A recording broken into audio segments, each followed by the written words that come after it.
tempo d'estate e tempo di borracce. Certo, questa è un po' piccolina, però ce ne sono di vari formati che possono personalizzare l'uso di un'acqua che viene dal rubinetto di casa, magari una ottima acqua del sindaco o acqua da un depuratore, e può essere portata con sé per utilizzo personale. I contenitori sono i più variabili tra l'acciaio, l'alluminio, il vetro. Il vetro probabilmente è quello più igienico, dopo l'acciaio e l'alluminio.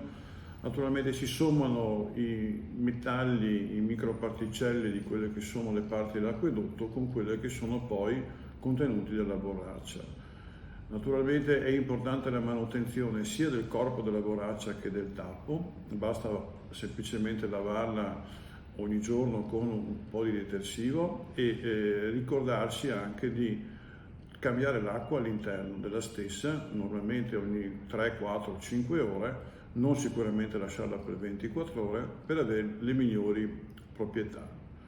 Naturalmente questa è una possibilità che deve rientrare nell'utilizzo inferiore della plastica, che è il grande obiettivo per quanto riguarda quelli che sono le riduzioni degli inquinanti, microplastiche ma anche macroplastiche a livello mondiale.